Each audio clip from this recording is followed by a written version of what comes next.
Planes take off and land every few minutes at this tropical island airport in the Gulf of Thailand. Thailand has aggressively promoted itself as a holiday destination.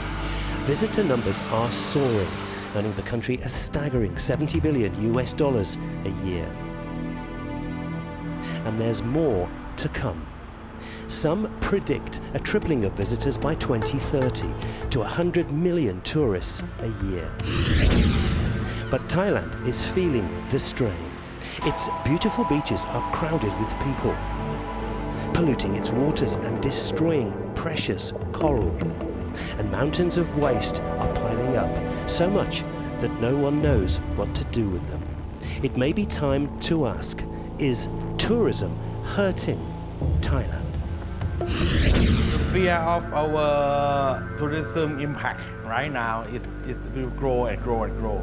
And it's not a fear, it's a fact. A team of marine scientists dives onto the coral reef on the island of Koh Samui near Phuket in southern Thailand.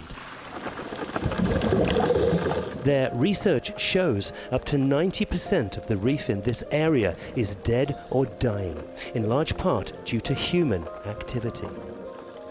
Tourist boats drop their anchors onto the coral, ripping out huge chunks. Snorkelers walk on the brittle reef. Some even break off pieces as souvenirs. One nearby airport confiscates up to 100 kilograms of coral from passengers each day. Human intrusion drives out the living organisms on which the coral depends to survive. Coral isn't just beautiful to look at, it's a living animal that's used to make medicines to treat cancer, Alzheimer's and heart disease. Dr. Nalini has seen the reef's gradual destruction. Yeah, I'm so sad because I have been work on coral for more than 20 years, and I saw Koh Khai in very good coral condition. The living coral is almost 100%, but right now the living coral maybe is around only 10% left, so it's very bad. This is where man and nature collide head-on. Boatloads of tourists converge on these tiny islands in the Andaman Sea, lured by the white sand, warm waters and plentiful fish. It's the natural beauty of places like this that attracts tourists in large numbers. Up to half of all visitors to Thailand come here for so-called ocean tourism. But ironically, if there are too many, those same tourists can destroy the very beauty they come to enjoy. Maya Bay at Phi Phi Island, made famous as an idyllic hideaway in the Leonardo DiCaprio movie The Beach, is struggling to cope with the influx of tourists. At times, up to 10,000 people a day visit this tiny stretch of sand. Something as simple as feeding the fish can seem harmless, but it has a big impact, and it's now prohibited. One tourist who was caught feeding bread to fish to attract them to his camera for a photo faced a maximum penalty of being sent to prison. Instead, he was given just a small fine in an attempt to educate rather than punish. At his laboratory in Thailand's capital, Bangkok, Dr. Ton studies the impact of tourism on the marine environment. Like in Thailand, we have the problem a lot with the feeding reef fish. There are a lot of fish, but only a few of species that eat the bread or something that you give it to them. And then they try to control all the reef and get rid of other fish that try to control the algae, the seaweed or whatever in the ecosystem. So the ecosystem collapses if you have too many fish in one species. It's often a first visit to the area for divers and snorkelers. Sometimes guides are unwilling to stop their enjoyment, so little supervision is given. Other thing like you take a selfie with a living sea star, whatever. There are not many sea stars in the snorkeling side. One sea star maybe collect up down 10 times a day. That's a problem to the sea star and maybe die. There are serious concerns over the impact of such huge numbers of visitors on shorelines and beaches and the future of the coral reef. For the first time, an entire island and the sea around it has been closed to tourists for an indefinite period. The authorities say without the closure, Koh Samui, just a few kilometers from here, would be unable to recover from the damage caused by tourists. And they're warning if it happens elsewhere, more islands may have to be closed. Another issue is human waste. Water treatment plants simply can't cope with the amount that's generated in tourist destinations.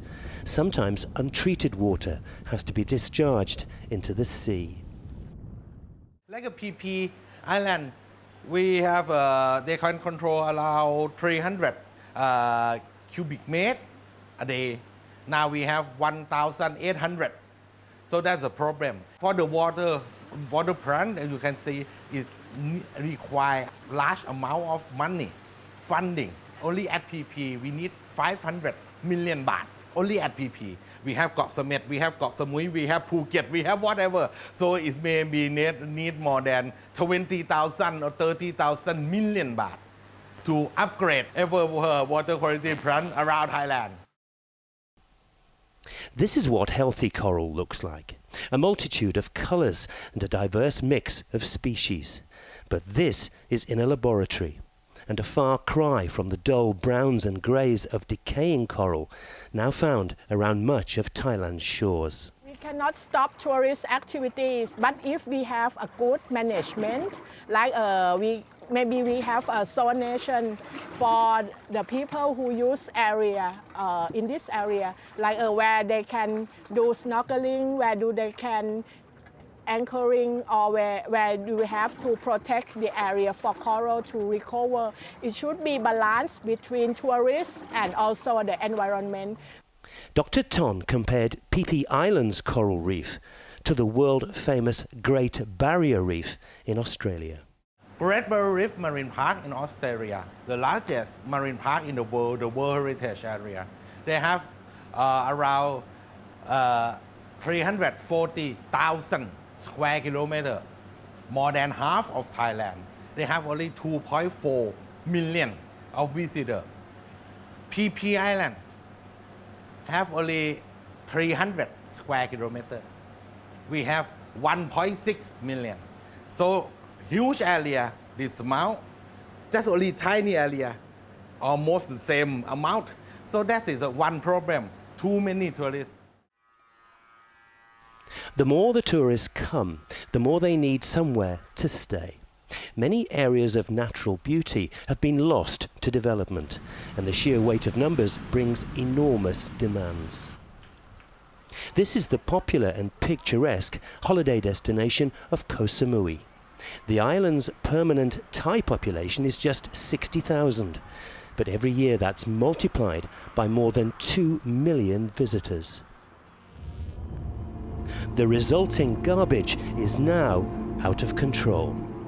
There's at least 250,000 tons of rubbish dumped here, spread around the grounds of a broken-down incinerator. The pile of trash is as high as a 3-story building, and it's growing at the rate of 150 tons every day.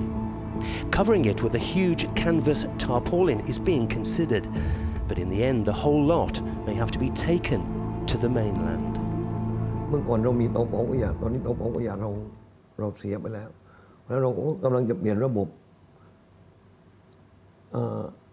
ตอนแรกเราก็มีการคัดแยกต้นทางแล้วก็มาเข้าในโรงงานคัดแยกภายในโรงเผาขยะแต่ตอนหลังผู้รับจ้างทำไม่เสร็จตอนนี้เราก็มีนโยบายว่าจะขนออกข้างนอกเลยไม่ใช่ว่าเข้ามาเยอะแล้วเราจะแฮปปี้ไม่ใช่เหมือนอะไรที่มันโดนใช้งานเยอะใช่ไหมมันก็ไม่ไหวใช่ไหมมันรับไม่ได้หรอกใช่ไหมตรงนี้ต้องยอมรับแต่ว่าในขณะเดียวกันในขณะที่เราต้องการอย่างนั้นแต่ในแง่กฎหมายที่เราไปเบรกก็ไม่ได้เขามาขออนุญาตสร้างโรงแรมเราก็ต้องจำเป็นต้องให้ถ้าไม่ให้ก็ไม่ได้เพราะในข้อกฎหมายไม่ได้กำหนดว่าลิมิตของการมีจำนวนห้องเท่าไหร่ในเกาะสมุยเนี่ยใช่ไหมมันไม่มีข้อกฎหมายตรงนั้นดังนั้นสิ่งที่เรากังวล เรากังวลในส่วนของว่าเราจะรับไหวไหมในอนาคต Thailand will continue to welcome visitors. Tourism is vitally important. Some estimate it accounts for as much as 1/5 of the country's income. But more and more people are realizing that a balance needs to be struck between the benefits of tourism and its impact. Thailand is starting to rethink its entire tourism strategy.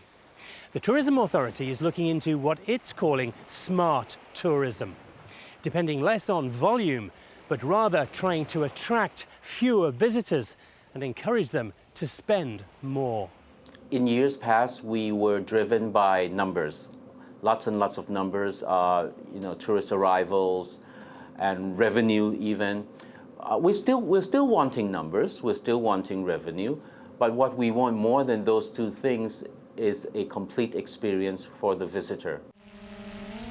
The message now is there's more to Thailand than its beaches. Thailand is a pretty big country. We have plenty of places to see. So what we're trying to do is to disperse the number of tourists, okay? Not have them congregate in any one place for a specific period, okay? So we're trying to promote and advise them where to go, when, what to see, okay? Of course, we can't order anyone to travel here and there, but that's what we're doing. We want smart tourism for smart travelers. Where there's coral, buoys are now being placed for boats to tie up to, rather than drop anchor. There's also a scheme to keep count of vessel and tourist numbers, as well as new restrictions on leaving waste. It's being called the PP model, and it's the first serious attempt to manage visitors. Already there are signs of hope. At the Phuket Aquarium, some visitors are aware of the ocean's fragile environment and believe tourists should be more responsible. Yeah, I think you've got to think for yourself. I mean, there's some people out there that probably don't respect things as much as what tourists should, I suppose. They have to be real responsible. It's really shame what you can see. If you go by boat from Phuket to whatever I am now, then you see floating all kinds of things. In the meantime, as the marine scientists looking under the sea have discovered, there's a high price being paid. For now, some people in the land of smiles are frowning in concern over the impact visitors are having and the long-term future of the natural beauty that attracts people to this tropical paradise.